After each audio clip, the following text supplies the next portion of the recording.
Lassiter Factor Podcast, the podcast where I talk about anything in the world of entertainment, from movies, music, sports, pop culture, nerd culture, you name it. I talk about it on this episode right here. Now, it's been a while since I've done one of these, but it's a special time coming. You know why? Because Star Wars: The Last Jedi is coming into theaters, and at the time when you're probably listening to this, I will be seeing it tomorrow at 11:45 p.m. And I can't wait. But for the past couple of weeks, I've been marathoning them leading up to The Last Jedi.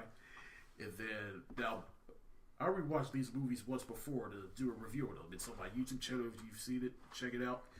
But now I'm actually watching all of them without objective eyes and just enjoy the film. And I've come to realize my rankings of the Star Wars films have changed progressively. And so I thought, you know what, this would make a great episode. So I thought on this episode of the podcast, I'll tell you my rankings of each Star Wars film from worst to best. So I'm starting with worst because, let's leave on a high note with the best of what I think is the best Star Wars film. So I'm pretty much going to tell you one of my least favorite Star Wars films and my favorite Star Wars films. And I brought two other guests with me on this podcast. Two of my co-workers are with me, and they wanted to get in on this too. And so pretty much I'm going to tell them my rankings of the Star Wars films, and they'll tell me their opinions on why I ranked them or whatever. And of course, I'll be telling you why I ranked them there, why I placed them there. So, but I'd like to introduce Six Ring Jordan. And you can find me at Instagram at 6ringjordan. I also have with me it's your boy Drizzy Drake. Not the rapper. Not at all. Don't rap, don't sing, none of that shit. The local one. Yeah, local as hell. You can find me on Facebook, Drizzy Drake. Yeah, let's get this shit moving. And so as I said on this episode, I'm pretty much going to tell them of why I rank each, tell them my ranking of each Star Wars films from worst to best. So let's get into it. So now, and also one other thing I also want to also point out is I know that one of the people here at the panelist has not seen one of the Star Wars films. So, but he says he's been given ideas of what the film is about and what's in it or whatnot, and what people took away from it, but I'll still be walking on some slight eggshells so I don't spoil anything for him, even when I give him the DVD and he is yet to watch it. Hey, look, life is busy. Oh, no doubt. Stuff happens. I'm going to get to it, I promise to God. And I'll let you know what that film is, but I don't mind spoilers. I mean, yeah. And of course, spoilers for all the Star Wars films. But then again, these movies have been out for years. So, and the two recent ones have been out for a year or so. So, if you haven't seen them by now, you would have seen them by now. But anyways, enough of the bullshit. Let's get into it. So, now how I ranked each Star Wars film, it's based off of how I soak in each film from the time I was a kid/teenager up until now, me as an adult, and how they hold up with me over the years, and of course my own personal criticisms of each film. So, and there might be some bias due to my nostalgia, but here we go. So at number 8, I have Star Wars Episode 2: Attack of the Clones. Oh, I was about to use that. No. You're right. Attack of the Clones is my least favorite Star Wars films. But before I get into the cons, let me talk about the pros. Now, I did like some of the action in the film, such as in the beginning where Obi-Wan and Anakin there were flying on the speeder trying to catch that bounty hunter. Yeah. All the Obi-Wan versus Jango stuff, and then some of the lightsaber fights. I mean, we didn't get that in Phantom Menace, but now we got a whole bunch of Jedis finally doing something. I think some of the music in Attack of the Clones is memorable, particularly the Across the Stars theme between Anakin and Padme. It's the one redeeming quality from that relationship, but we'll get into that in a little bit. And the one thing I liked in Attack of the Clones that apparently a lot of Star Wars fans don't like, but just me personally, I just liked it for some reason, is the Yoda fights. I like the whole clone fight when they were like in the arena. That was like my favorite part of the movie. Yeah, I did like that action sequence, but I have a little bit more to elaborate as far as the clones go. Well, that movie's tough. That movie's Yeah. Real tough. And there were some story elements in Attack of the Clones that I could get with, but it doesn't save what I didn't like about Attack of the Clones. I feel like it was too CG heavy. I mean, you can make the argument Phantom Menace was a little too CGI heavy, but at least in Phantom Menace, they were still using practical effects. I mean, that movie did come out in 2002, so that's back when they were in the midst of transition. So yeah. Oh yeah, what was the other fight that was in Attack of the Clones? Obi-Wan was fighting the guy with all the swords. That is in episode 3 you're probably thinking of. Is it? Yeah. That was, but wasn't that right before he went to go save them in the arena? Oh man, just looking at. I might be thinking about the wrong one. Yeah, you probably are. I think I know what you're talking about. But anyways, back to my negatives about episode 2 though. But like, of course, the one thing everyone hates most about Attack of the Clones is. Just look at some of these. Just look at these. Right now, we're just looking at some of the old CGI photos from back in 2002, and they look atrocious. I mean, I know. Like trust me. Like I told you. Like I've been marathoning these movies, and I watched Attack of the Clones on Blu-ray, and I was just like. It does not hold up even for 2002 standards. Oh man, the CGI stands out extremely bad. Yeah. Extremely I like his bad. purple lightsaber though. But I mean, he requested that, so at the same time, that's Samuel Jackson. You give that man what he wants. Yeah. It represents doesn't each lightsaber the color represents some type of the color.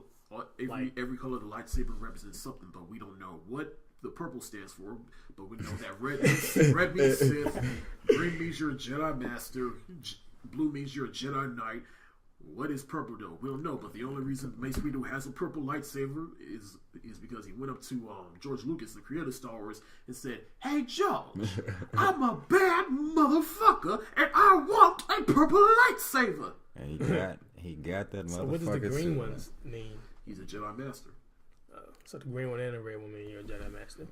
No, the blue one means you're a Jedi Knight. Just because you're a Knight doesn't mean you're a Jedi Master. So doesn't the red one mean you're a Master too? Sith. The red means you're Sith. Oh, so if you have a red, that means you are. So does your lightsaber just automatically glow that color? Or you pick it out? It all comes from a kyber crystal, and each kyber crystal is different. So, which was touched upon in Rogue One. And yes, viewers, there's probably going to be a lot of Star Wars nerdish coming out my mouth, but I don't give a fuck. On Rotten Tomatoes, I think it's like a 60 something. Yeah, it's really, and that's not even the lowest rated Star Wars film on Rotten Tomatoes. I mean, if you want to include the TV shows or the little cartoon movies. I mean, I know the cartoon movies and shows exist, but I have yet to watch those, and all I know is the movies. So, and a couple of video games because the video games are awesome. So, it's not the lowest, and that's the sad part. Exactly. But we'll get to that movie though. You would rather? I mean, I'd rather rank. It's like a tie for me for how bad my bottom two are. But episode 2 is of the prequels is definitely But anyways, my last actually, a couple things of my negatives about episode 2 is that, of course, everyone brings this up, is that corny, overplayed love story between Anakin Skywalker, and the dialogue was just terrible. I'm talking about forced. I hate sand. It's rough and irritating, and it gets everywhere. And then Anakin's just a whiny little bitch talking about it's all Obi-Wan's fault. Yeah, He's jealous. I hated that part. Yeah. He's holding me back. But I did like when his mom died and he went off. Yeah, I like that. And it's like it triggered his anger. I'm not saying I like his mom dying, but let me rewind that. And then the last negative I have for episode 2 is how pretty much during the climax of the movie, the emergency powers were given to Palpatine, who is ultimately Darth Sidious. And because Senator Padme was not there, Jar Jar fucking Binks. I was waiting for it. Which is rumored that he's the true Sith. Please I do not give into that. That is stupid. I do not sanction your buffoonery. Do your research. So yeah, but we'll get more into Jar Jar Binks into my next entry, which is number 7, which I have is The Phantom Menace. Star Wars Episode 1, The Phantom Menace. which happens to be the lowest. On Rotten Tomatoes. I don't know why, because that one is there are several reasons. That one is high on my list. Kid Anakin. Especially the whole pod race thing. I liked it. I know. I'm gonna get into that. Oh my gosh. But all right. So the pros that I have for Phantom Menace, again, it has. I like the lightsaber fights in the film, particularly what we was kind of mentioning before the show. Everything with Darth Maul, and he's a cool character that they killed off, but then resurrected him in the TV show. But when aren't lightsaber fights cool? When aren't they cool though? Well, let's be. There's some lightsaber fights that are better than others, but they still are entertaining at the end of the day. Yeah. What's your best lightsaber fight? That's a debate for another day. But back to Phantom Menace. Yeah, the 3-person lightsaber fight between Darth Maul, Qui-Gon, and Obi-Wan was badass. I like that we get to see Jedi in the Prime, and that was another pro I liked in Attack of the Clones is that we do get to see Jedi in the Prime. So that's one thing I can appreciate about the Jedis. But sometimes the Jedis can be pretty stupid, which I'll get into later. Oh man. The pod race scene, of course, I like that for what it was, and it was entertaining. I do like the music in Phantom Menace, especially you might know Drake the Duel of Fates theme. Yeah, it's so meme heavy now. How can you not know? Yeah. Which one are you talking about? Phantom Menace, episode 1. You said the theme song? Yeah, the theme song for Duel of Fates is the song that was playing as Darth Maul was fighting. They still made so much money. They still made so much money off this what bad song movie. is that? Dun, dun, dun, dun, dun. Oh yeah. Come on, man. Oh man. All right. I mean, it's sad when like some of the best parts of the movie is. Oh yeah, you said that it is well before Force Awakens it was the highest grossing Star Wars film of all time. It was. Yeah, it is in the $1 billion club, and some people will say that is the worst movie to ever make $1 billion, next to the Transformers films. Transformers films made $1 billion. The last. Yeah, they made $1 billion. Yeah, that last one was pretty tough. That's debatable. Yeah, but we're not here for Transformers. Yeah, we are here for Star Wars, for the wars in the stars. So yeah, that was my pros for Phantom Menace. Now let's get into my cons. Again, just like entry number 8, it was a bit CGI heavy, but at least there were still some attempts at practical effects in that film.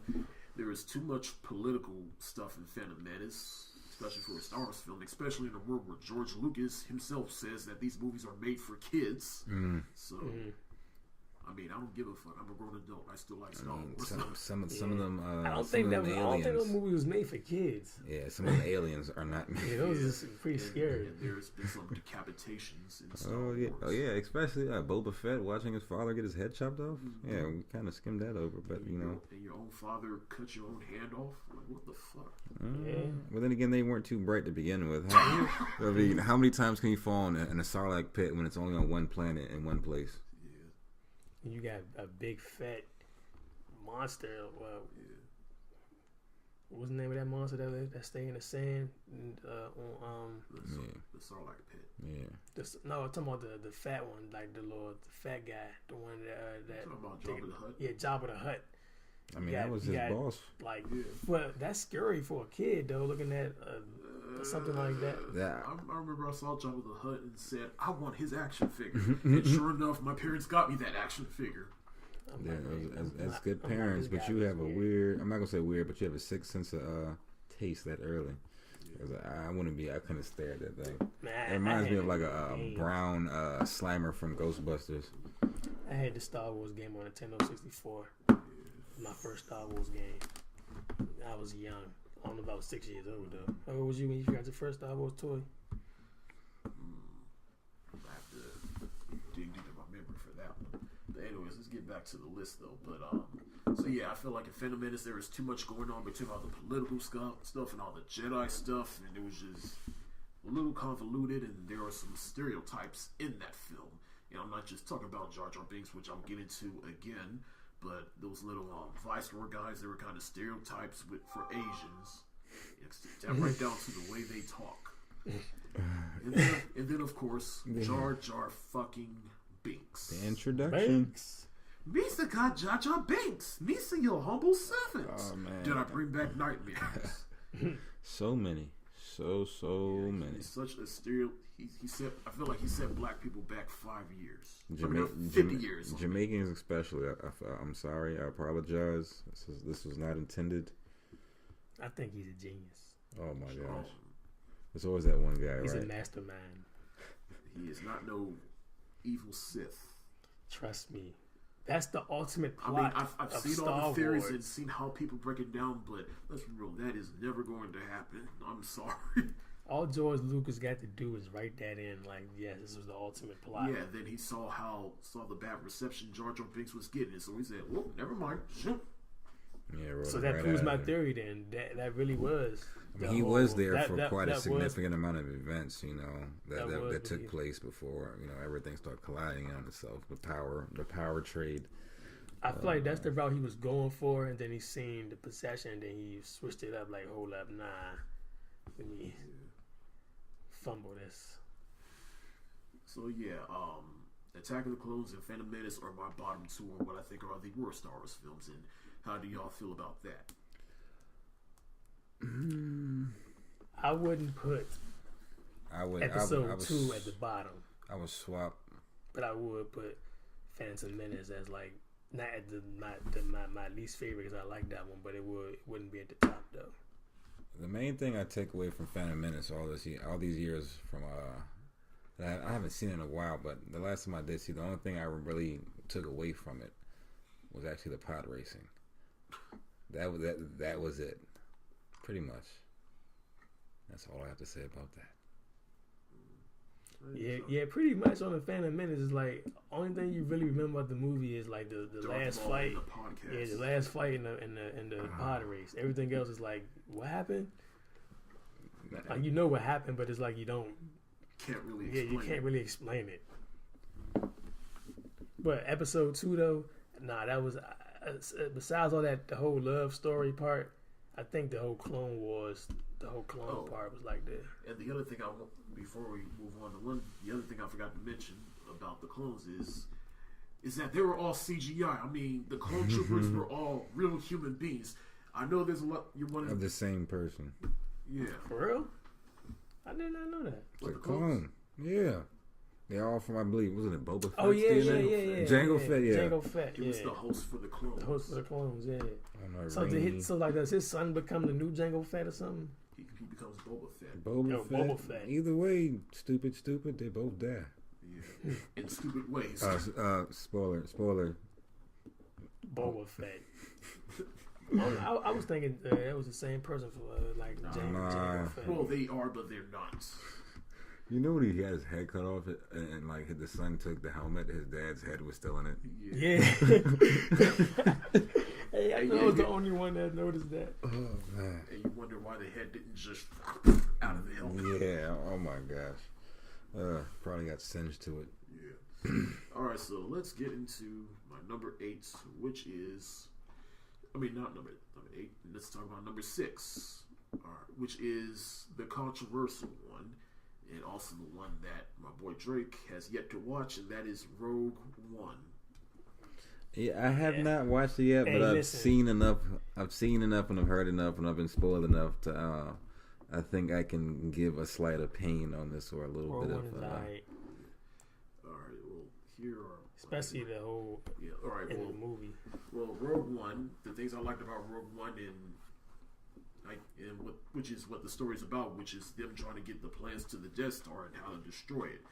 So I like that they showed that, and another thing I liked about it is how they, because like the biggest plot hole in A New Hope is so they just happen to have a some odd size exhaust port that you can just shoot in there and set off a chain reaction and blow the whole Death Star. It's just that easy. But no, Rogue One they pretty much explained that that was intentional. I'm not going to say how, but they made it seem like, okay, that was intentional so that the rebels could win. So wait. You're pretty much telling me they made a movie off a plot hole to cover it up. Yeah, essentially. Wow, I got a lot of money to waste. What the hell?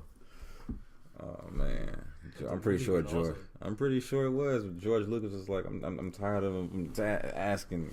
Fuck it, we're just gonna make a movie about it. Yeah, but you mean Disney? Because Lucas, he don't. Oh yeah, he did sell it for Lord knows how much. Yeah, pretty sure there's a number on the internet somewhere, millions upon billions. Yeah, so yeah, I liked the whole story aspect of Rogue One, and I liked the final battle at the end where they actually getting the plans and plotting how to get the plans and trying to get it. And so George Lucas don't even own it no more. Nah. Sold it to Disney. They're making a lot of changes, quite a bit. Another thing I liked about Rogue One was there is a bunch of visual callbacks to other films within the series. Like we get a cameo from someone in the prequels to pretty much connect the tissue, and then we get visual callbacks to the original trilogy with shots that were literally taken from A New Hope and pasted into Rogue One, and we get to see some small brief characters. Now, I'll spoil this one for you, but let's just say that he has a line in A New Hope where he says, "We're wanted men. I have the death sentence of 12 systems." You know which character I'm talking about. What's his name? Well, no one really knows his name, but where do you remember seeing him? I want to say, this is the name I want to say. Crumbopoulos. What's his name? No, not Crumbopoulos. He's the guy that got his arm cut off by Obi-Wan in A New Hope, in the cantina. When you say cantina, the first thing I think is Guido. And not in a good way, if you know what I mean.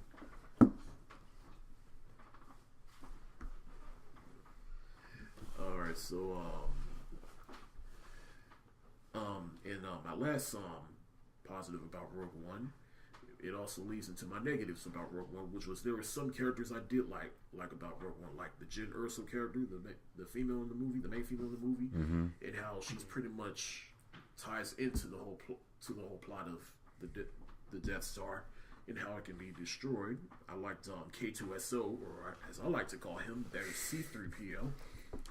Yeah, the little clips I did see were of him just being sassy as shit.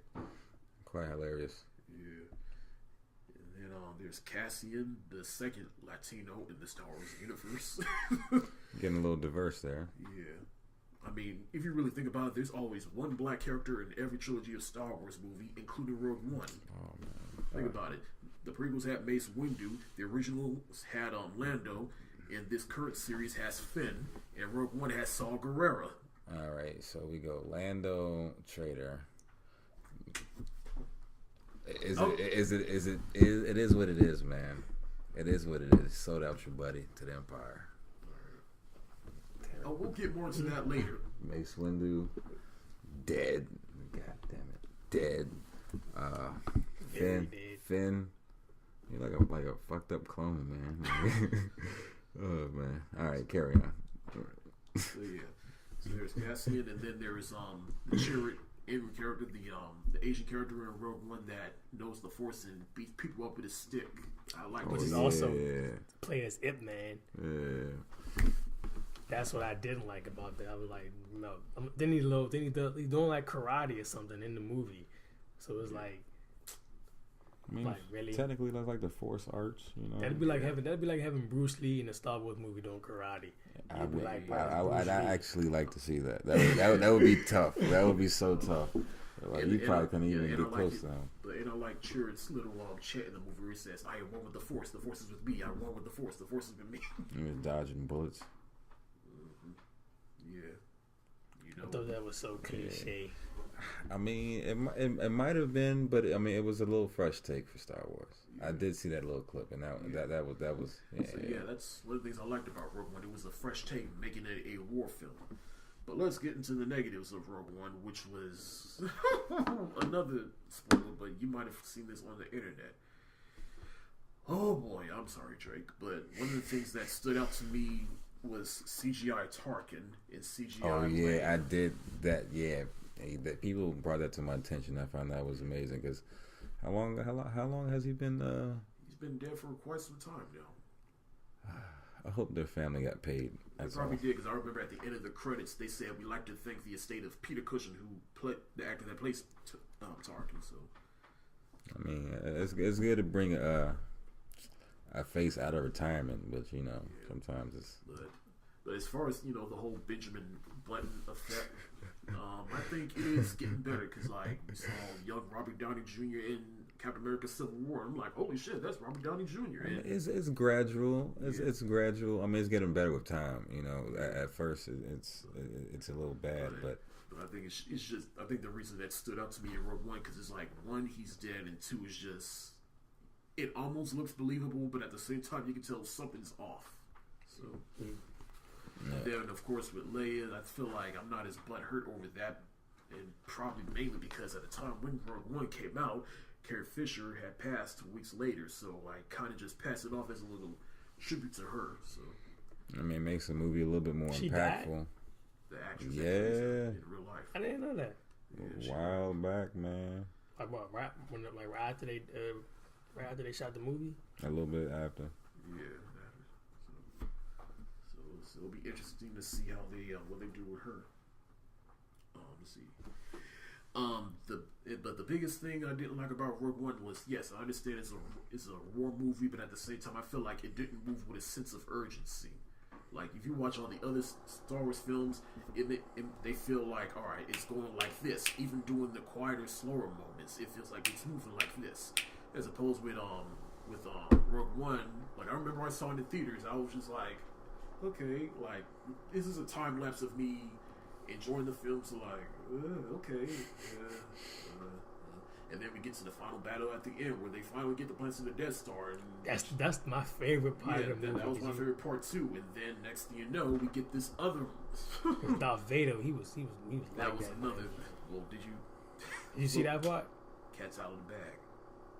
Oh, you already. Oh, that was a surprise. I heard he was in the movie, and I might have heard he choked somebody out, or maybe killed somebody walking down a hallway or something like that. I didn't see it yet, but I did want to see it. But I want to see it in its entirety. Okay, well, just know that once you finally do see the scene, you won't be disappointed. But that's the movie you gave him? Yeah. Oh, I didn't even. Oh, my bad. 'Cause I didn't mean to spoil it. Yeah. Cat's out of the bag. Hey, it is what it is. Well, that's the thing. He's aware of the scene, but he hasn't actually seen it. I still get to. You still gotta see it, because what you heard is not even what happened. That's my biggest problem with Rogue One. Is I feel like they try to give you something different, and while you appreciate it, you just left with something that isn't fully there, and then they just leave you on a high note, thinking that, wow, that was the best movie ever, I'm so hyped up. And then once you finally go back and watch the movie, you realize this movie's a little. But you only think that because you see the last scene. And I feel like if one scene could get somebody that hype, why don't you make the whole movie what this nigga is just crushing motherfuckers? Like, I feel like they give you a villain, and then they don't show him doing villain stuff enough. Probably once or twice in the movie, they just show him talking or something. But at the same time, I feel like even just showing that scene, doesn't he just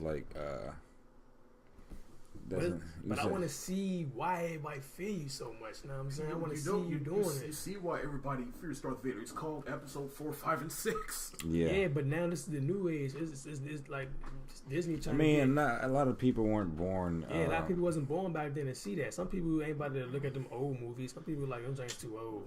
Some people do though. Some people only looked at the newer ones. The original trilogy the first one came out in 1977. Then the second one came out in 1980. I wasn't even born yet. And and the third one came out in 1983. So a lot of kids ain't going that far back.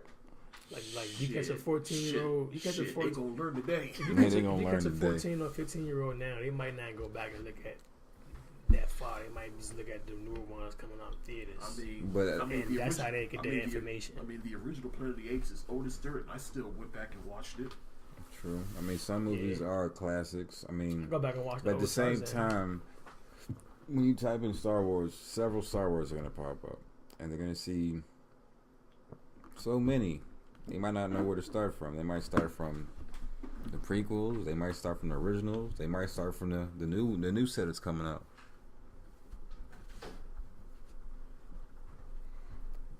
You seen the original? What's that football movie with Adam Sandler played in? The Waterboy. Nah, not the Waterboy. The Longest Yard. Yeah, you seen the original Longest Yard before? I see bits and pieces of it. Yeah, that's old. That's real old.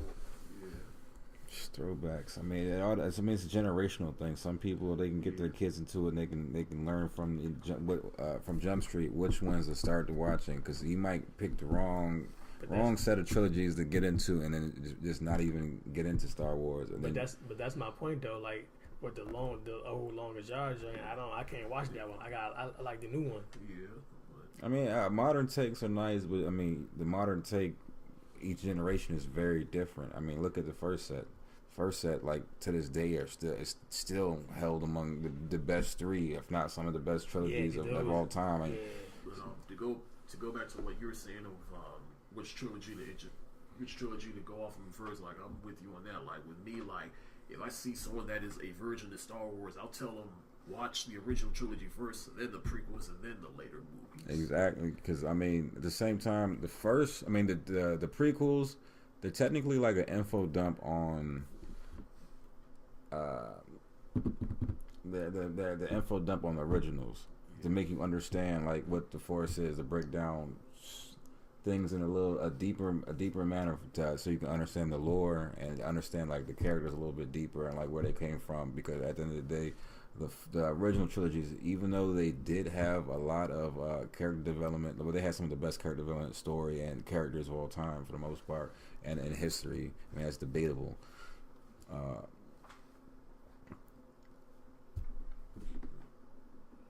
It's okay. It didn't that far ago to make a movie like that, like in space and all that, bruh.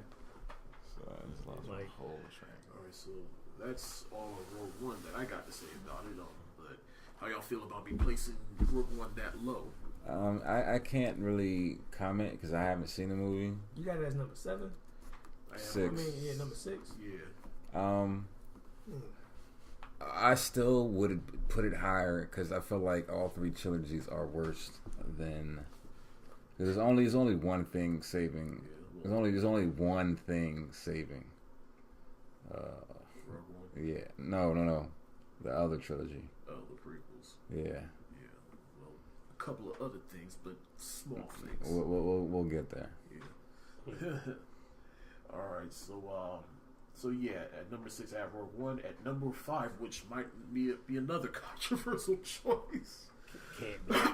At number 5, I have the very, very original one, Episode 4, A New Hope. Oh, that one?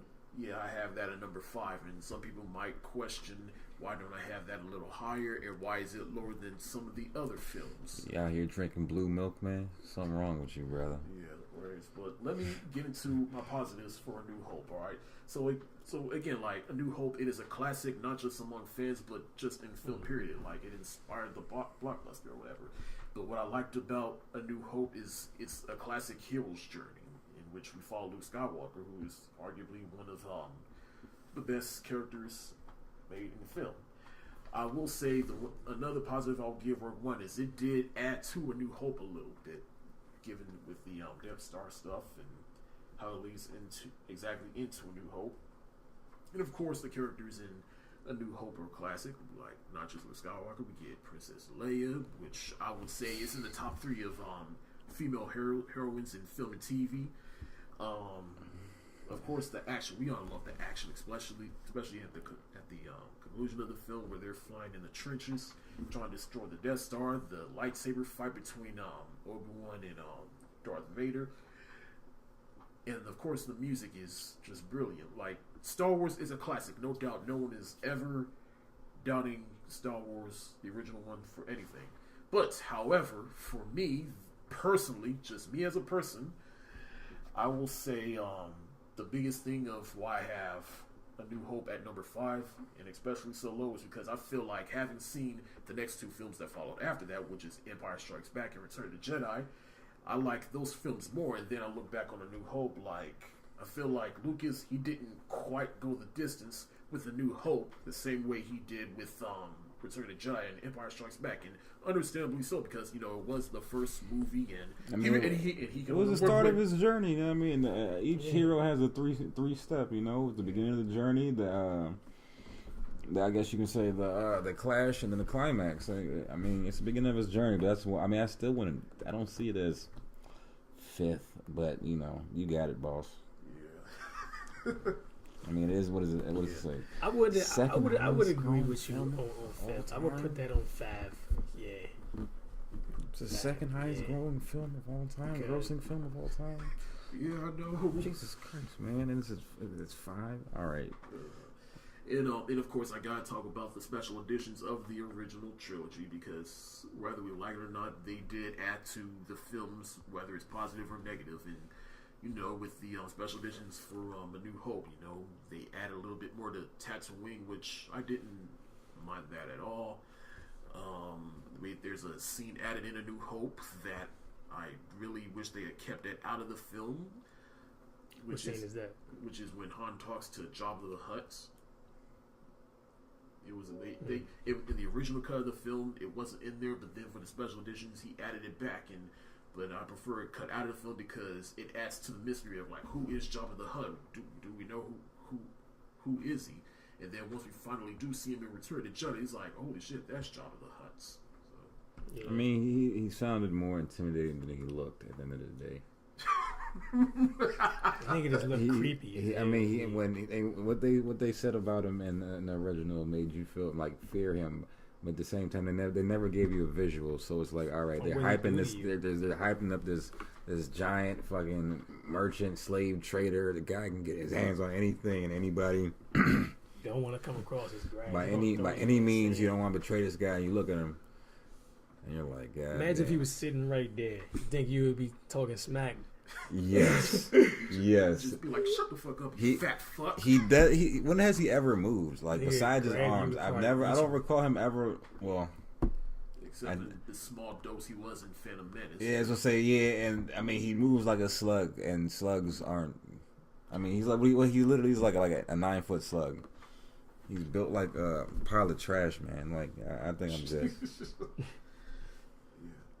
And then, of course, the one change made to A New Hope that every single Star Wars fan gets butthurt about, but I get butthurt. Well, here's the thing. My first interactions with the original trilogy was the 97 special edition, so for years I was thinking Greedo shot first. But then I saw the 2004 special edition, which came with the original cut of the film, and saw that Han was the one who shot first. So I was Dirty smuggler.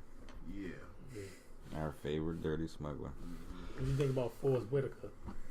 That's Rogue One, boy. But Rogue One, Forrest Whitaker, he was fine in it. He didn't do much, so. But yeah, so A New Hope is at number 5 for me, and I recognize that film as a classic and what it's done, and I always have a spot in my heart for it. But again, like I said, I just feel like in that film, Lucas didn't go the distance with this film the way he did with the films that follow. So that's just me. So and it's tied for second place on Rotten Tomatoes for best. Okay. At number 4, I have one of the most recent ones, The Force Awakens, which is Star Wars Episode 7. Now. Oh, and, well, you already said on how you pretty much felt about me putting A New Hope at number 5. Yeah, you already did. But for Force Awakens at number 7.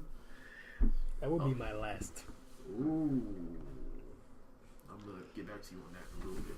But the pros for Force Awakens for me is I like the characters that they introduced in the film, and you instantly connect with them between Rey and Finn, and those are just so basic. Like with Rey, some people make the argument she's just a Mary Sue, she's just good at everything. I'm like, no, she's not, because she still has some Force sensitivities that she has to work out, and we see her grow throughout the film. And then of course Finn, he was brought up as a stormtrooper, but then he, unlike the other stormtroopers, have their own opinion, and so he deflects from them and helps the rebellion. And then we see, and then right. But it's debatable if she's a Mary Sue or not, because she doesn't she's never left her home planet for real.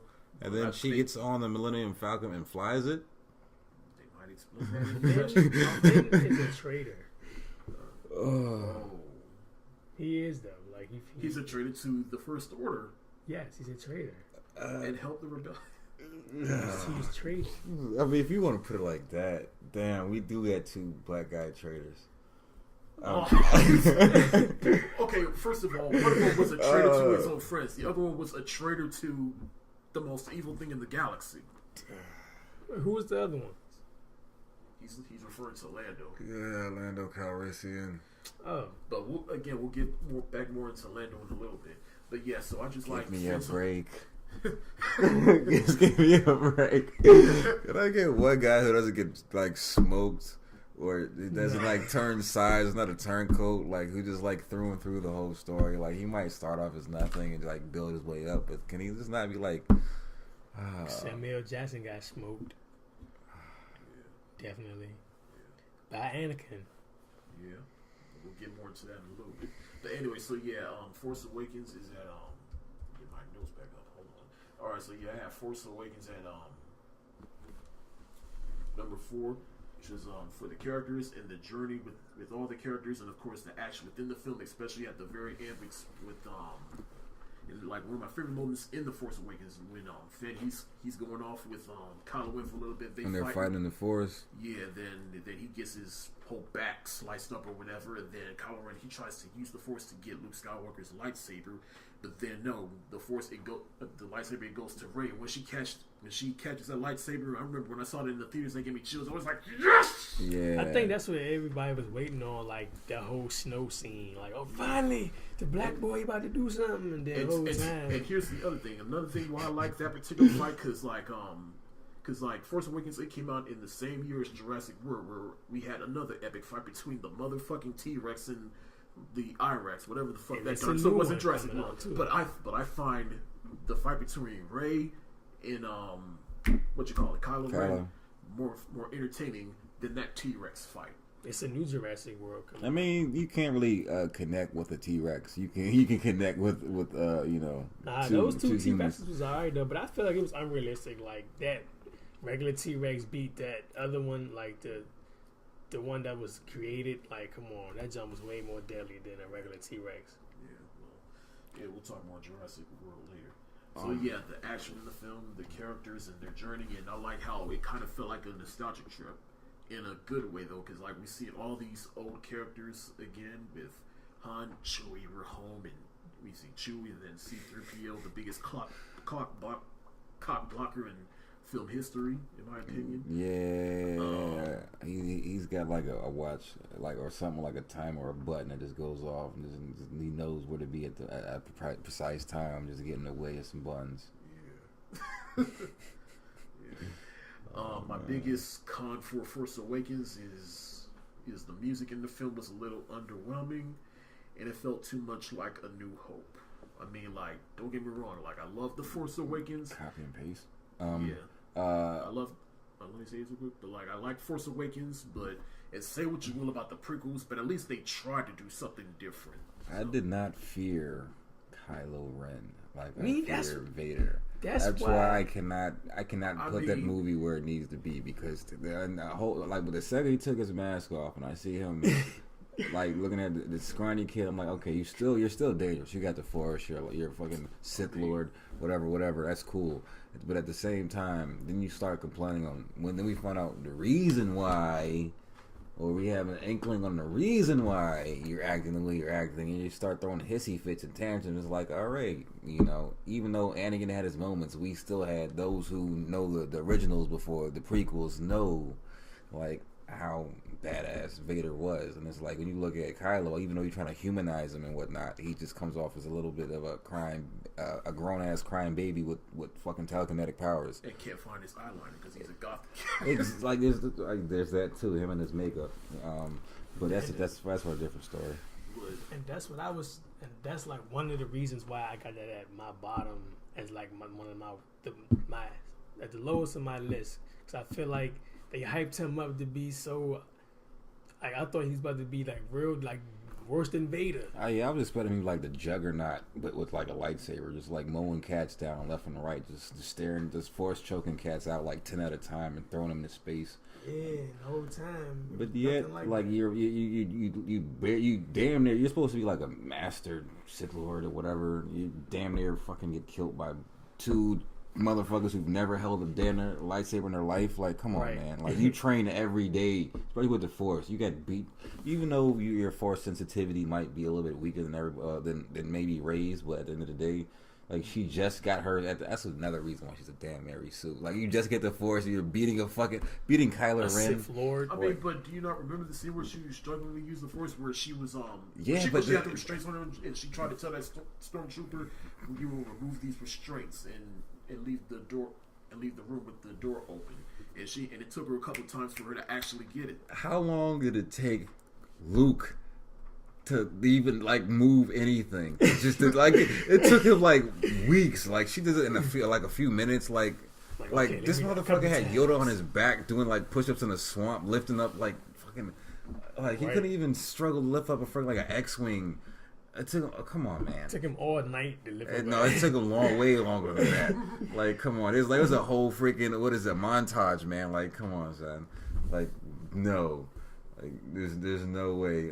Then you're just like, then why didn't you do that the whole freaking movie? You could just walk out of you could literally walk out of there like, nah, all right, it's your show. You go ahead. I don't want to go on a rant. Nah, I like this. But yeah, now that I'm thinking about it, that's another negative I have for Force Awakens, which is like Force Awakens. It left me with a lot of questions, but at the same time, it left me with a lot of questions that left me frustrated. Man. Like, okay, who is Rey? Who is her parents? This, that, and the third, or whatever. So yeah. Everything needs a backstory for the most part. They're just dropping characters in with no. They can do damn near everything with no explanation. Because that's what leaves room for another story. Yeah. They can make a whole movie about one character. Yeah. That's all the more reason why I'm excited for Last Jedi, because hopefully we get some answers to the questions, like who is Snoke. And hopefully they don't leave us with more cliffhangers. I mean, they probably will, because there's another movie scheduled in 2019. But hey, I'm just hoping Finn gets some type of Force something. No, Finn is not. He doesn't get any Force anything. He's gonna be like the humanoid C-3PO.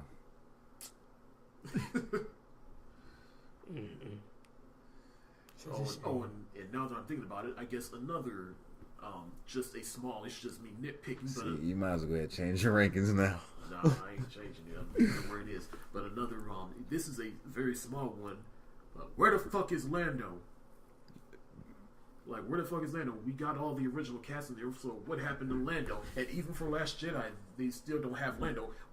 Y'all can find time for these little poor figgies that they're putting in the movie, but y'all can't find no time for Lando.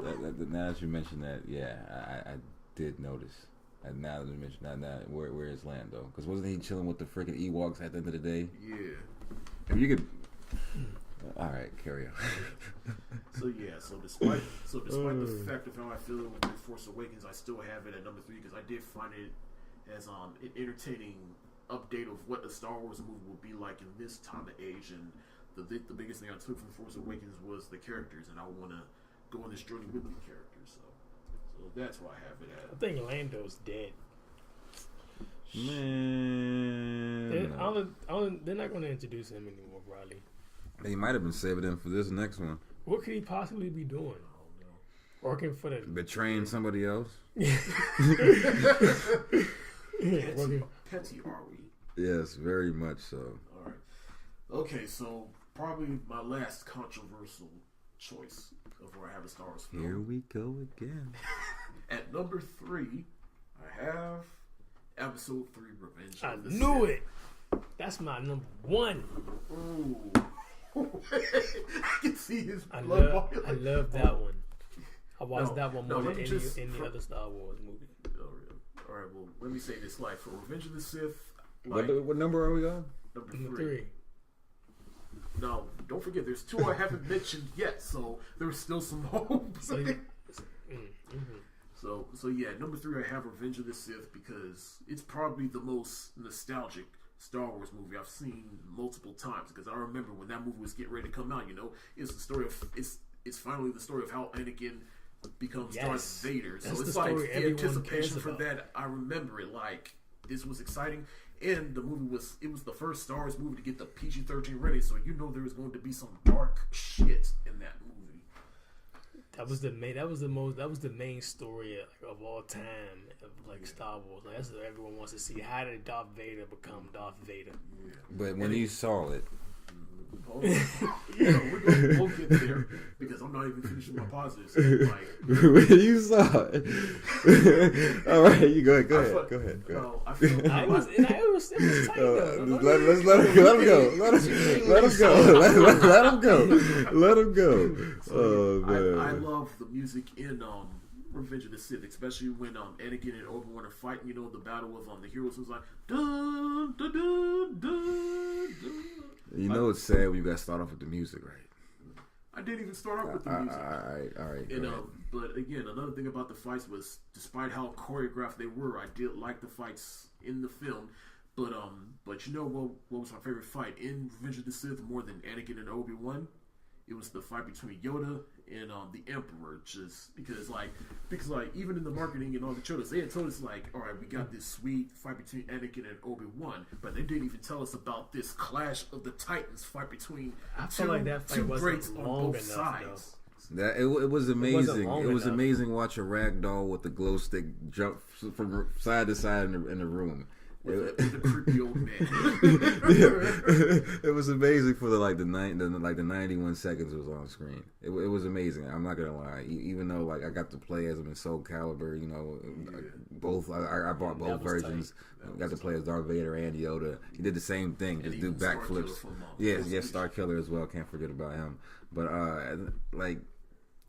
it was just too short for me. It was good, but it was too short. Like, it's something like that they like you said, they hyped up, but it's like you hyped up like less than a minute worth of action, and Yoda, you're supposed to be the greatest of all time. But anyways, that's enough on Yoda though. But I did like the fight between Palpatine and Yoda. I find that fight more entertaining. But just watching Revenge of the Sith now with more objective eyes and seeing it as an adult, and due to this video I seen on YouTube, it's called Cinema Wins, which is kind of around with Cinema Sins, but Cinema Wins, he spreads positivity on some movies. I can dig it. Even despite how terrible they may be, like he did one for Geely, and for some odd reason he found some good in Geely. But anyways, I bet that movie was my favorite part of that movie. Wasn't so long. My favorite part of Revenge of the Sith was when Palpatine was like, "Are you threatening me? Are you threatening me, Master Windu?" That was my favorite. He just straight up was like, let me get into that in a little bit though. But yeah, well, speaking of Palpatine, I feel like there was still some, and not just in this film, but in the prequels period, there were still some good performances. Like even the biggest haters of the prequels will admit that Ewan McGregor was great as Obi-Wan, and Ian McDiarmid, who played the Emperor in Return of the Jedi, came back for the prequels and pretty much gave the performance of two sides. And that's what I liked about the prequels, is it's the ultimate evil that you're looking for has been sitting right in front of you the whole time and you didn't even know it, which will go into one of my negatives about Revenge of the Sith in a little bit. But that's usually how it is. It's always a person in the inside. But the thing I took from the Cinema Wins video for Revenge of the Sith is that while the dark side corrupted Anakin, there's still a fault on the Jedi, because that's one of my negatives about Revenge of the Sith, is that the Jedi are the biggest idiots, because the evil has been sitting in front of you the whole time, and as far as Anakin goes, it's like that's one of the things I wish they did with in an alternate world, Qui-Gon Jinn could have trained Anakin, and Anakin wouldn't have turned to the dark side, because you got the Jedi's, they're so emotionless. And prophecy actually came true, because he did destroy the Sith. Yeah, but that's the thing. It's like the Jedi, they're so stuck in their ways, and they're afraid of learning, because like Palpatine even said in the film, if one must become great, they must learn all sides, the light side and the dark side, but they're both not obsolete, and that's what the Jedi didn't realize, in that they took a more aggressive approach on Anakin, and Anakin would rebel, and then ultimately, I think it was Master Windu who was doing too much. Yeah, is what I'm saying. So that's one of the things I liked about Revenge of the Sith, is the hint of corrupt ideologies. But I always wonder why Yoda never stepped in. He just let things happen. He never he could have easily been like, no, come on, I'm gonna, I'm saying, put you under my wing or something. But so finally, my negatives of Revenge of the Sith, as Drake's waiting for. So this list better be long. So the dialogue is just, despite the fact of how much I praise. Before you start your list, Grievous, General Grievous. Oh yeah, anytime he's on screen. Yeah. Oh yeah, that's what I was talking about. A1, yeah. That's your forearm robot right there. That he's probably got more bodies on screen than Darth Vader. Honestly, that dude was just slaying shit. That guy was not to be a pun, but that dude was a robot. So that motherfucker just getting it.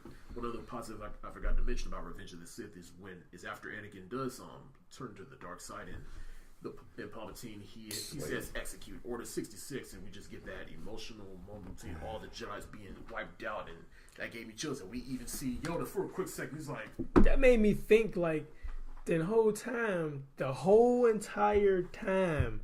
Not only it was more than just one person in the inside. Then all of them was in the inside because everybody started killing each other. I mean, not each other, but the Jedi. Killing the Jedi. So it's like, oh. I mean, they're clones. They always. Well, it was kind of in their DNA to. Pretty much. There's only a handful of ones that resisted Order 66. A small, pretty much like a handful.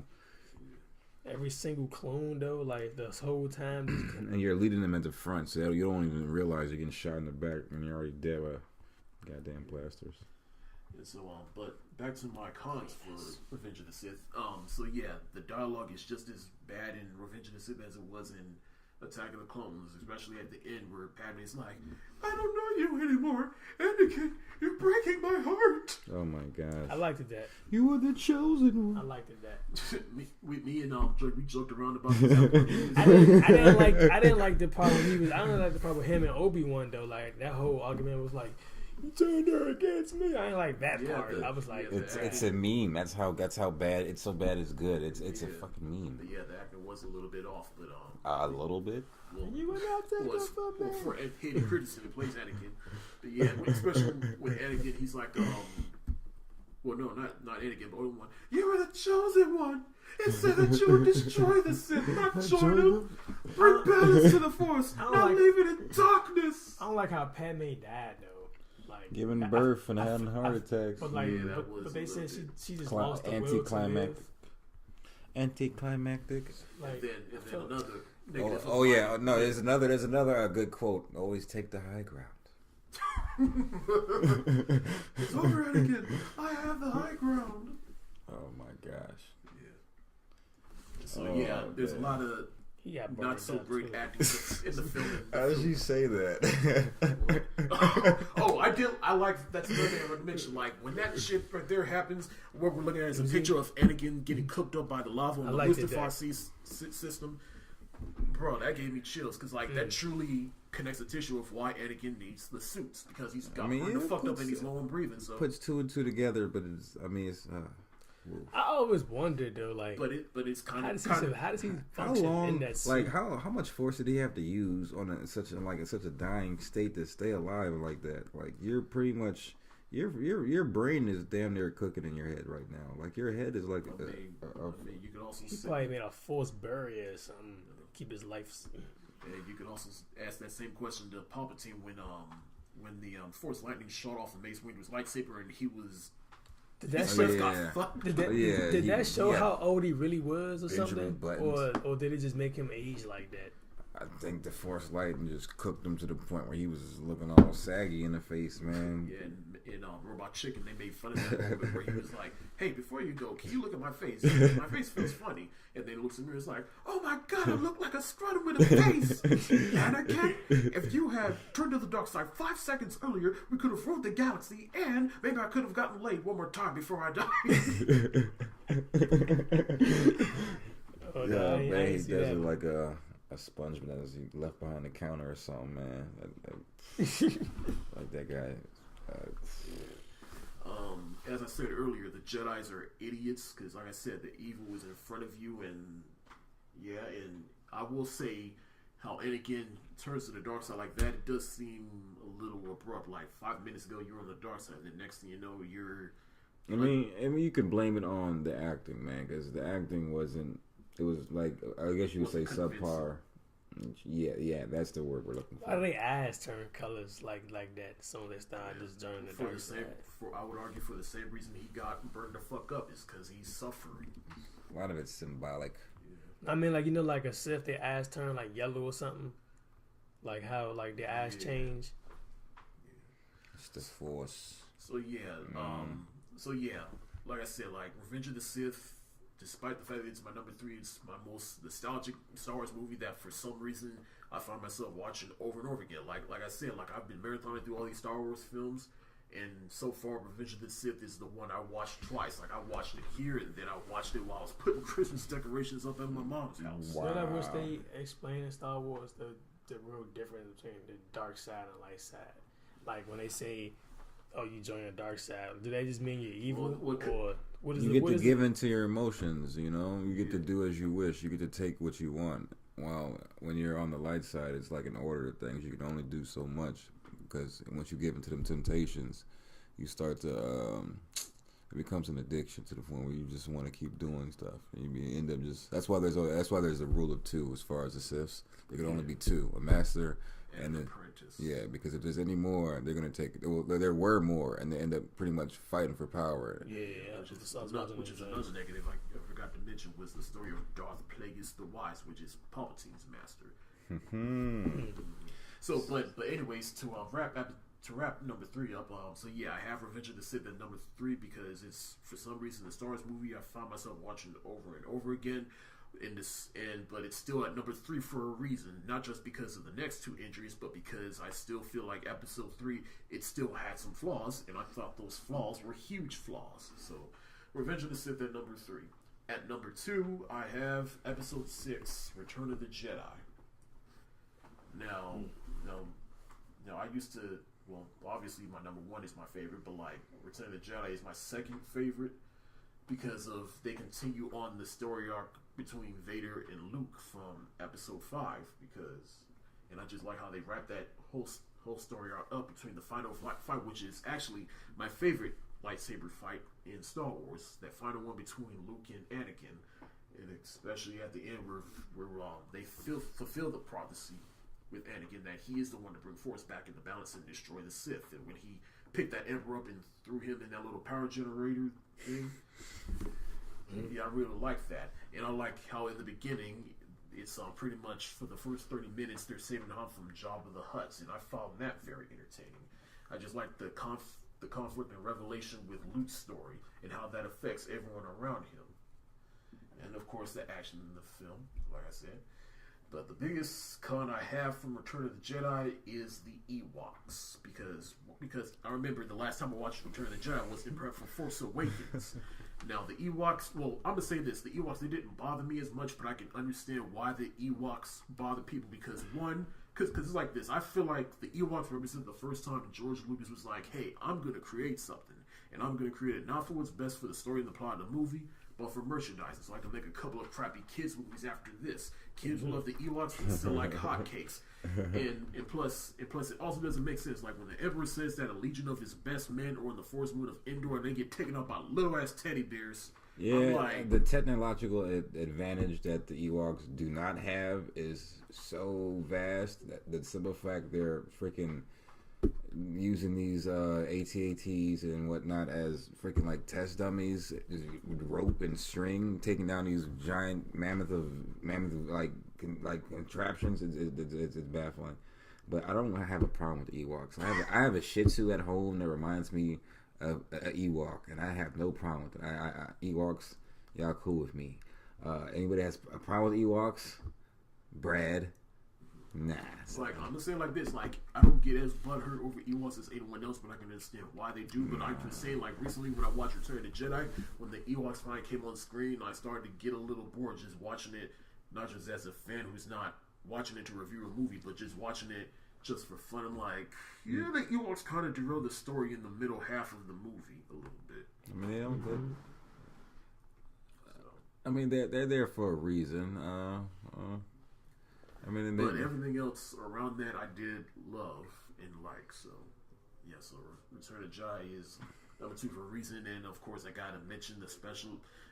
Return of the Jedi probably has special edition changes that has changes that I don't get butthurt over as anyone else, but it has one change that I do get seriously butthurt over. Now, with the special edition changes with Return of the Jedi, they added a new song in the beginning at Jabba's palace. Because again, my first exposure to the original trilogy was the '97 special edition, so that's just drilled in my brain right now. The whole Sarlacc pit situation, like I don't get as butthurt over that. At the very end, how with the Yup Nup song, I'm sorry, I'm just not a fan of that. I prefer the special edition. Man, that thing about to go platinum, man. Talking about Yup Nup. Yep. I prefer the song they put in the special edition. Man, then you got the Space Ghost, bro. That movie was lit. I'll tell you about the Space Ghost in a minute. My mans. But yeah, and then they showed how all the other planets in the universe celebrated the death of the Empire. I thought that was pretty cool. And then to the top 2 special edition changes that give me a little butthurt, which is how in the original we see Sebastian Shaw, who played Darth Vader, in the suit for 3 seconds when Luke took off the helmet. Yeah, that was. Yeah, but then in the special edition, to pretty much connect the prequels to the original, Lucas went back and pasted Hayden Christensen's head on the body. And George Lucas's reasoning for that was like, the last time he was good was when he was Anakin. I'm like, no, the last time he was good was when he threw the Emperor in that little generator thing, and then Luke took his mask off. And I'm just saying, if that's the logic we're going by, then he should be the older guy. Exactly. I mean, at the end of the day, he shouldn't. Is it ironic that he looked exactly like how the Anakin looked? I mean, at the same time, when you get your face like mauled off, blown off, like at the end of the day, you shouldn't look nowhere near what you used to look like in anyway. So I don't see why the changes were necessary. It's pretty much just a money move, in my opinion. And then another nitpick I have with that change was like, so wait a minute, so Anakin does one good deed and then he's allowed with the Force Ghost now. How many kids did he murder? I feel like that's what they was waiting on though. How many? Like Yoda forgave him or something. Like he initially, I mean, he was conquering planets before he even was murdering children. So like, how was he? You gotta remember, he restored the Force back to balance. You saved your son. That's all you did. He restored. That doesn't bring back the several dozens of other acts of crime you do. Yes, like you've done universal evil. The Force is now restored. Universal evil. He destroyed a whole planet. That is genocide at the highest order. But this is the Force we're talking about. Your point. He restored it. That's like if you come back and restore humanity. But the only reason why he did that is because he found out Luke. I mean, I guess he always knew that was. Well, he did, but at the same time, he just didn't know where he was. He didn't want to see his son die in front of him. Like, come on now. Like, who wants to see the kid get in front of him? I don't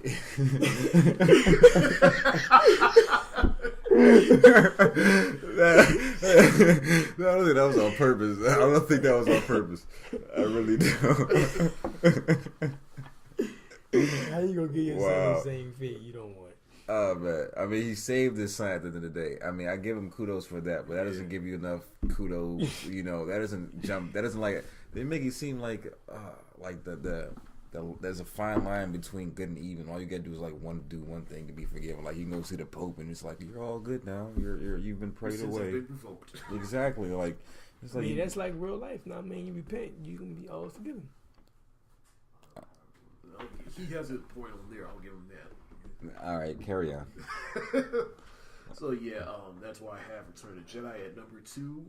At number 5, the one movie I've yet to mention, which is Episode 5, The Empire Strikes Back. You said number 5. You mean number 1? Number 1. Yes. At number 1 is Empire Strikes Back. You know what I meant. I know what you meant, because that's my favorite. That's everyone's favorite. The Empire Strikes Back. No, but it is for a reason. And like I think. What are your reasons? My reason is because that's your favorite too. Yeah, I was introduced to that when I was the first one I ever saw, because I didn't know nothing about Star Wars. I was just looking. I was in my room one day and I just picked up a VHS and put it in.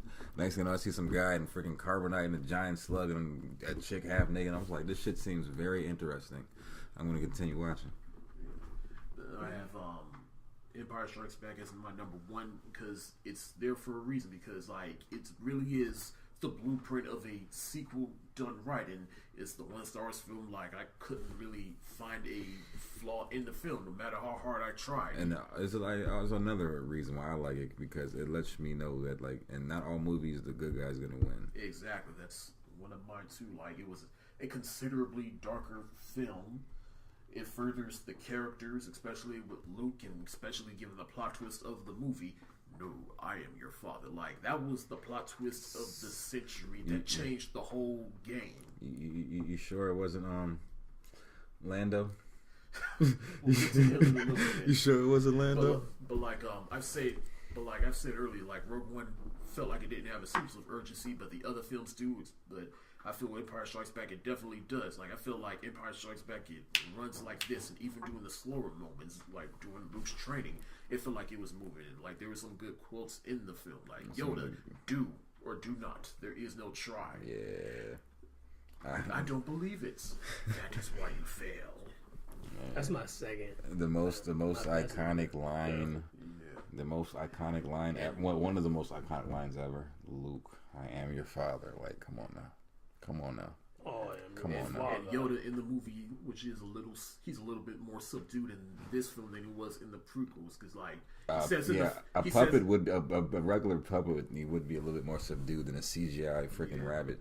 Yeah. But like I'm saying, like Yoda is like he said in the film, size matters not.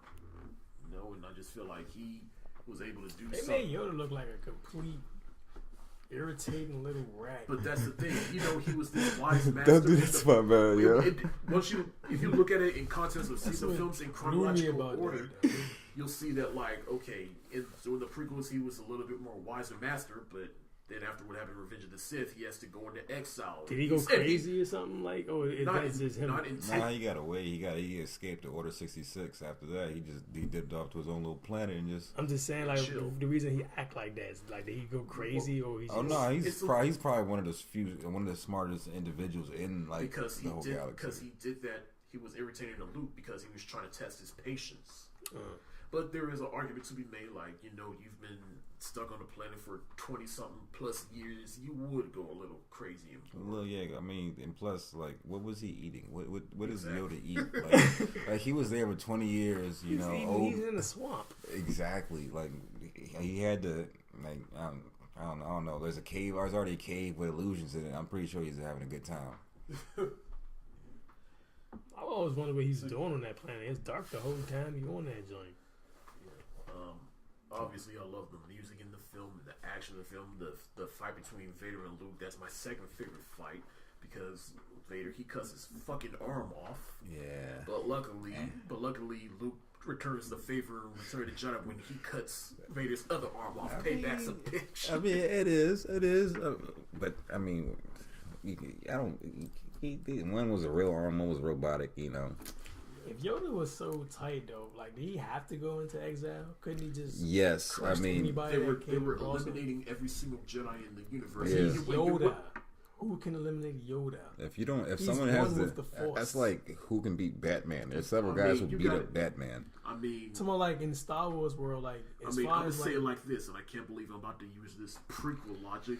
But if Anakin has a higher midichlorian count than Yoda. But whether you believe that or not, Anakin is considerably stronger than Yoda, whether you believe that logic or not. Are we taking midichlorians into this? I'm saying no, but like I'm just saying, the point I'm trying to make is Luke, he's more force powerful than Yoda to begin with. So anger.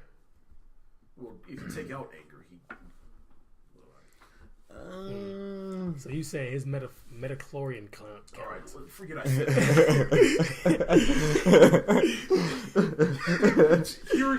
I'm sorry. Hearing you say that just makes it sound even more stupid. What were you thinking, Lucas? Oh my gosh! Metachlorians. Oh man. And yeah, again, another reason why I love Empire Strikes Back is that it doesn't wrap everything up in a nice little bow. Han Solo, he was frozen in carbonite. All our heroes lose. Yeah. Leia's a slave. One's in carbonite. one's off running, armless or handless. Like, come on, man. But he gets a robotic one in the end, though. But. Yeah, but a loss is a loss. Yeah. And that one was a heavy one. Yeah, like, he damn near died. Like, if he didn't get saved, like, he was about to fall to fucking the whole city. Like, come on, man. He was a dead man. Mm-hmm. Like I said, Empire Strikes Back, it's the perfect example of a sequel done right. And since then, everyone's been saying this film is going to be the Empire Strikes Back of this, or it's going to be the Empire Strikes Back of that. I mean, it's good to take. I mean, yeah, it is pretty much like the set in stone for a lot of movies now. But they end up taking a little bit too much away from it, like to the point where it's almost like copy and paste or The Force Awakens. But hey.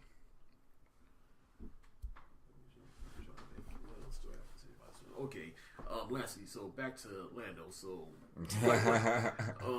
yes, he was a traitor in that moment. But at the same time, did you ever really stop to think, what did Vader threaten Lando with? Perhaps he went to Lando. He probably didn't say anything. I mean, come on, think about it. What if Vader just walked up to Lando and was like, "All right, look, you're gonna give up Han Solo, or I'm gonna skin every last man, woman, and child on this Cloud City." And at that moment, what do you got to say? You're just like, "Fuck, all right, fine. Use the Death Star. I'm ready." What? I'm ready. Go ahead. Use a Death Star. I'm good. Fuck it.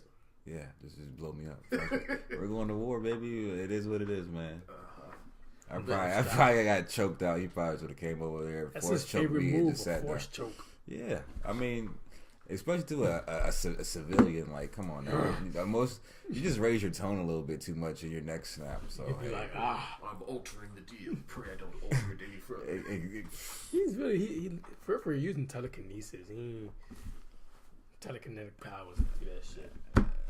Midichlorian account. So anyways, back to Lando. So yeah, he betrayed him in that moment, but he did get Leia and them out and help save Luke, and he's part of the rebellion now. So. I mean, yeah. Once you fuck up, you got nowhere to go. What you gonna do? You're gonna turn tail and go back home. Okay. Yeah, I mean, I give him that. He had a choice to pick between two, not even two evils, Vader and his homies. He could at least let his folks. He could at least let Han know, like, before they even walk into the room, like, yeah, I fucked up. I fucked up. You could at least give him a heads up, like, yeah, that door right there, don't enter it. Like, we're gonna go around back, or at least give you like a broadcast before you pulled up. Like, yeah, some of your best friends, wink, wink, are here. Like something. They literally killed every. So since they showed Luke in the Force Awakens, I guess in this new one he gonna be training. Yeah, we'll see a whole lot more of them. Man. So, but yeah, Empire Strikes Back is my number one. So audience, if you're listening, I'm gonna run back through before I have them ranked. At number 8, I have Phantom Menace. Number 7, Attack of the Clones. I mean, hold up, wait a minute, reverse. Number 8 is Attack of the Clones. Number 7 is Phantom Menace. Number 6 is Rogue One. Number 5 is A New Hope. Number 4 is The Force Awakens. Number 3 is Revenge of the Sith. Number 2 is Return of the Jedi. And number 1, Empire Strikes Back. So that's how I rank the Star Wars films, and that's just how I feel about each film. And do y'all have your? I'm about to go home and tomorrow, and I'm gonna watch the second one again because I haven't seen it in a while. See if my opinion changed. The Empire Strikes Back. Okay. Let's see if my opinion changed. I doubt it will. I mean, that movie was, it was like that, man. But what are your rankings of all the films? Since I haven't seen, well, you've seen all of them, right? Yeah. I'll let you go first. Well, I haven't prepared a list, so I'll just look at it and give you guys mine. But for the one that I like the least, I would have to say, which one did I say it was? All right. While you find yours, I'm gonna go. All right, my least favorite, the prequels. All right, and they're in this order. All right, it goes 1, 3, 2. What? So you like Attack of the Clones more than Revenge of the Sith? just a little bit. Why so? Because at the end of the day, Revenge of the Sith, it's only the Darth Maul fight. It's only the Revenge of the Sith is Phantom Menace. All right, Phantom Menace. All right, that's it. Phantom Menace. Then it's 3. Then it's still 3, 2, 1. So 3, 2. So what you're saying from least favorite prequel to favorite prequel is Attack of the Clones, Revenge of the Sith, and Phantom Menace. Yeah, Phantom Menace is, I would say, my sixth? Was sixth? Yeah, that's it. It's my sixth, only because the Darth Maul fight trumps everything in the entire series, hands down. For 2 words, Darth Maul. That's it, hands down. Okay. Hands down. Between him and Grievous, they're the only 2 like saving things for the prequels. Anything else is like benign to me.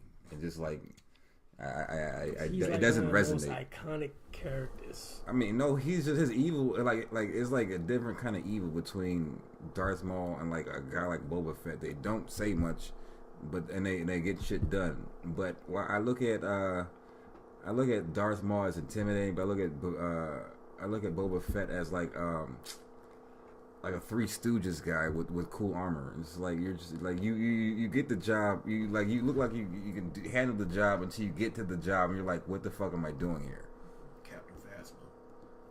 Another negative I have for Force Awakens was, and that's just a negative for me for Star Wars. Period. Like, stop Boba Fetting cool characters. Yeah, I mean, like when he was initially introduced, like he didn't say much.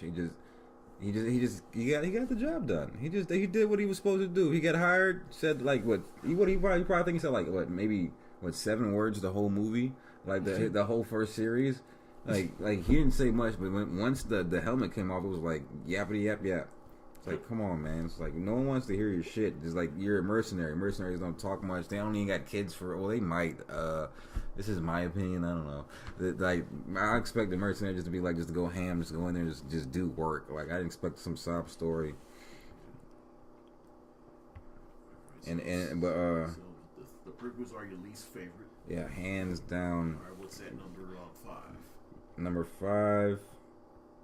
Well, I have to short my list. So because you haven't seen Rogue One yet, so yeah. All right, so pretty much 7 is Attack of the Clones, 6 is Revenge of the Sith, and 5 is Phantom Menace. All right. What is your number 4? 4 would be The Force Awakens. I knew you were gonna say that. Because I'm such a OG fan, I can't. I mean, I like this new modern thing they got going on where it's all diverse. They got a Mary Sue chick who can do everything in like 30 minutes, give or take. I mean, like she can show up to your job, doesn't know shit about cars, and next thing you know she's a mechanic in like 5 minutes. All right. Hey, before you continue, I'm gonna just say this. Respect the past, embrace the future. Oh no, I got nothing wrong with. I'm not. There's nothing wrong with it. Like if it would have been a dude, I'd had made a name for him as well. But it just happens to be her. Even though I feel like it is nice seeing females getting their spotlight now in like 2017, 2018. It's good to see. Like it's not just all men super strong fucking like in the 80s where it's like, all right, macho man dudes fucking stacked on steroids, bench pressing trains and shit. It's nice to see a little, you know. It's cool to see a brother get more love in a Star Wars film. Yeah, it's nice. It's nice to see variety, and it's not. Well, he's still.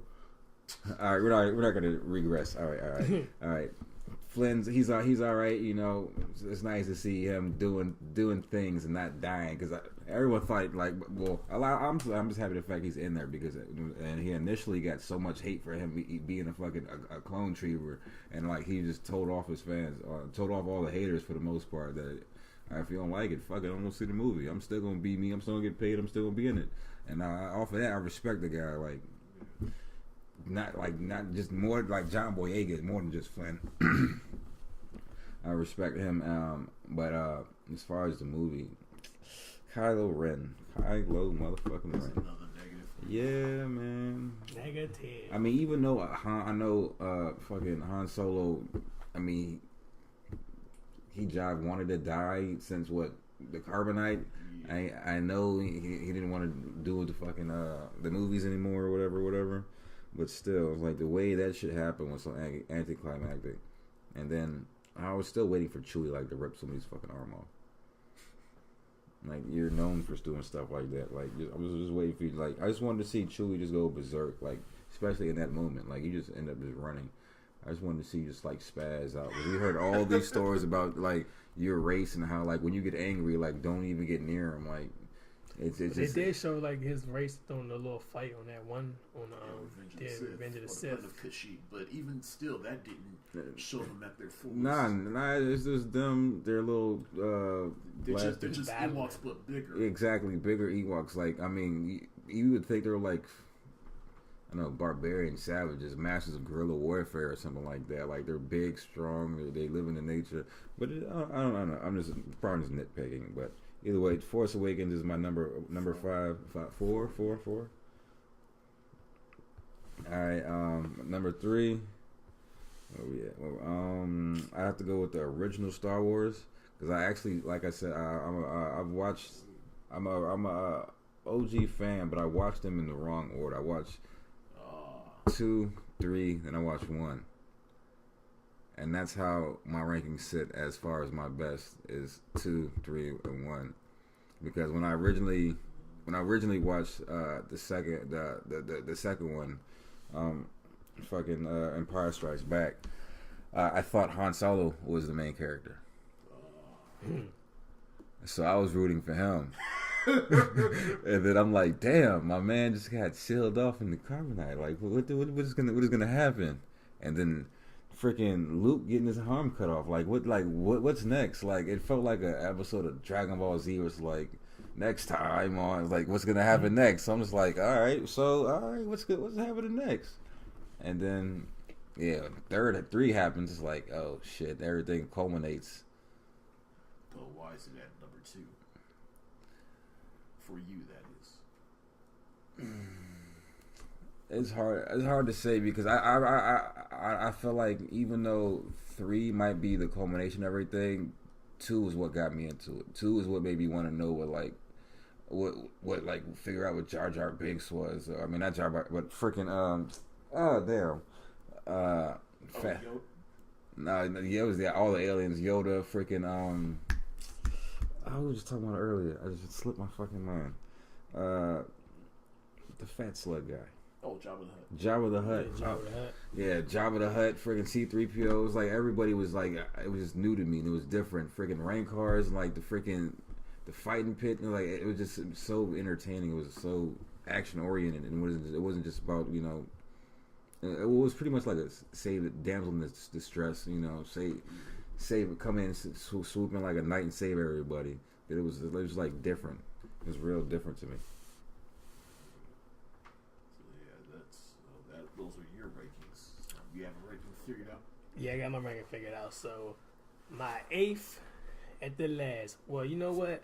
I like to eat my dessert before my meal. So I'm gonna give you my best to last. This one, want to be different as me. No, I mean, so number 1 is Revenge of the Sith. Everyone knows that's the best. I can see Drake's blood. Everyone knows, and for a few reasons. The biggest reason to me is because the whole Darth Vader thing. Like, I just know what I'm saying. I always was. Alright, so he's hold like on. One of my favorite. Your favorite Star Wars movie is one of the prequels. Yes, one of the prequels. I mean, look, all film is subjective, and everybody's entitled to their own opinion. So, but my second one is Empire Strikes Back. That's still. All right, why is Empire at number 2? This is so painful. The same for Drake.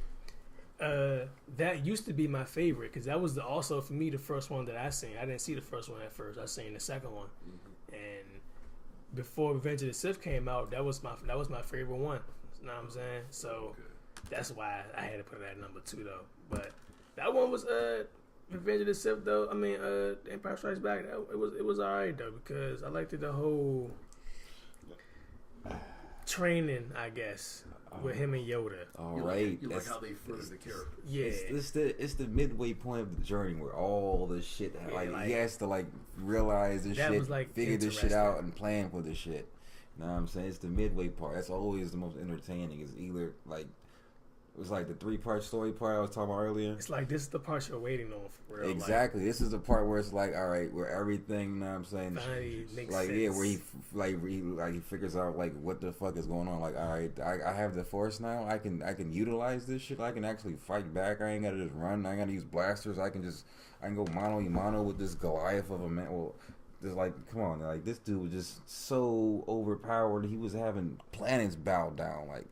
I can fight this guy. So it would definitely be number 3.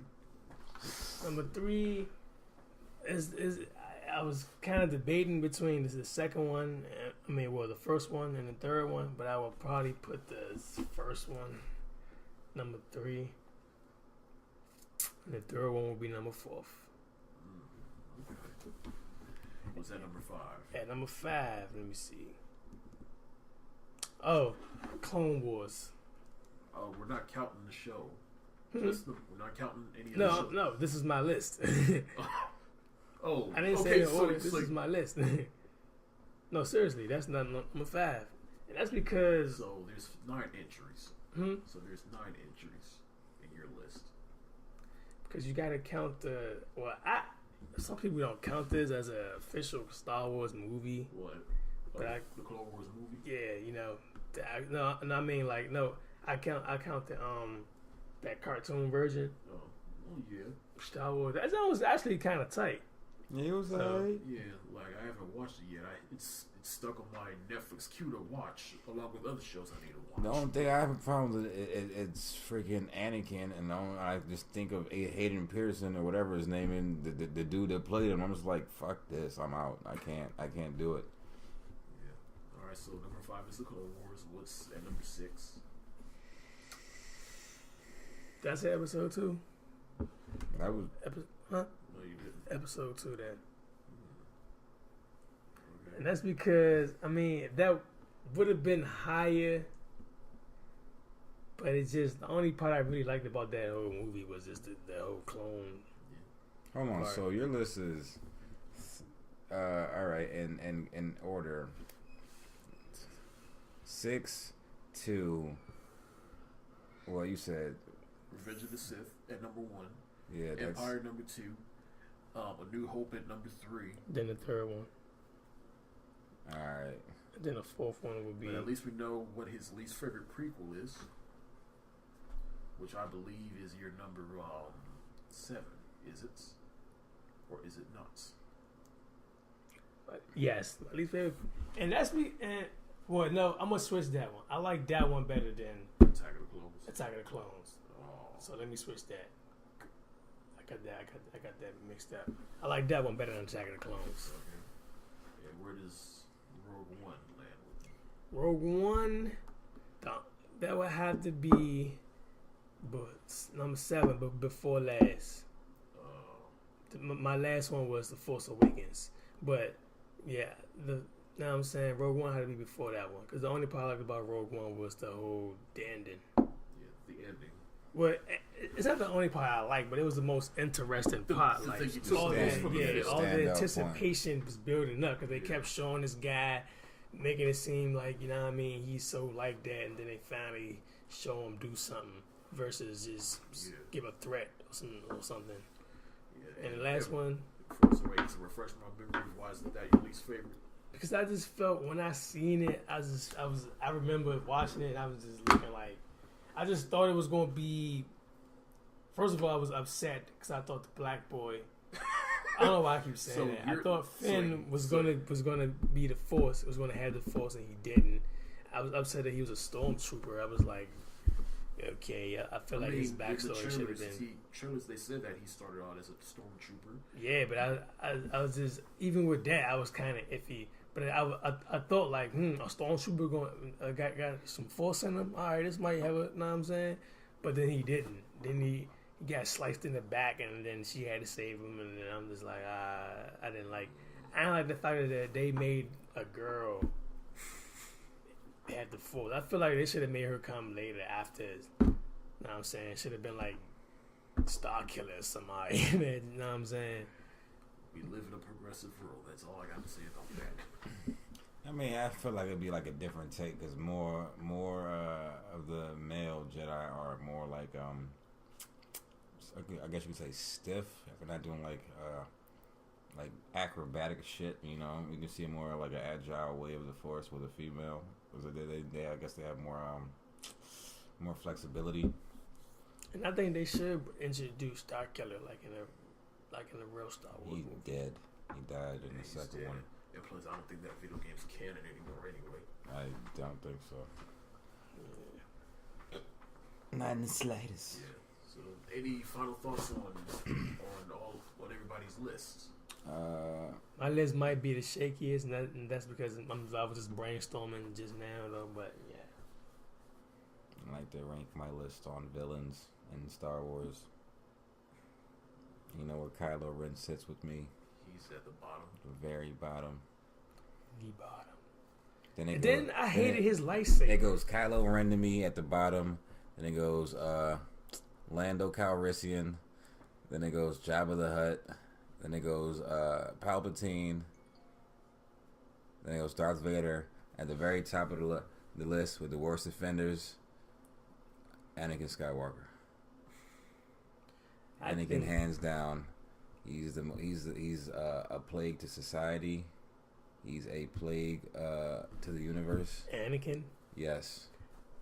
Because it made him seem like he was Christ gone bad. He was though. Like he started off when they showed him as a kid, he was so innocent, and then they just brung him up a teenager, and it's like, what happened to this nigga? He's just angry for no reason, and crying. Most teenagers are like that though. No, this guy was crying and super emotional, and I mean, they're not allowed to smash, bruh. He would probably want the cheeks, and they were like, which is another negative I have for the prequels. Y'all talking about the Jedi shall not know love this or whatever. So it's like, so how's the Jedi supposed to procreate? How does that work? You know, I mean, you know, probably a lot easier. I don't think they procreate. I think they just find people with the Force. They're babies. They're gonna be forced to, because at the end of the day, you know how easy it would be just to have a son and your son has the Force already. Like, what if, like Darth Vader, like freaking Luke is one of the strongest cats because he's Anakin's son. So if Luke has a son, he'd probably be the greatest motherfucker in the universe. Or they have a daughter. Or if they have a daughter. Like progressive thinking. In which Darth Vader's daughter had a son that became bad. So how many Leia, like you got the Force, how come you never, you know, mind fucking people or something like that? You know, it's wild. Darth Vader's daughter did have a son.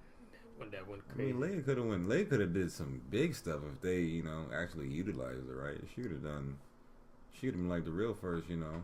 She ain't had no Force powers though, right? Well, she probably did. She just didn't realize it.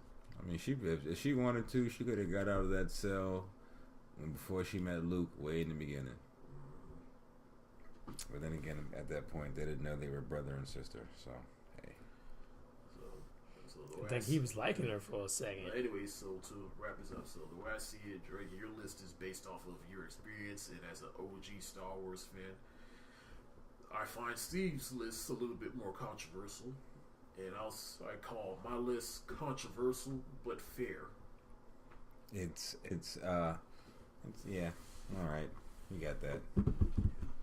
So that is it for this episode of the Lassiter Factor Podcast, and that is how I feel about each Star Wars film and where I rank them. I can't wait for The Last Jedi. I'm seeing it tomorrow night. I'm super excited, and be on the lookout for my review of that film on my YouTube channel coming real soon. So be on the lookout for that. I want to thank the guests for coming on this episode.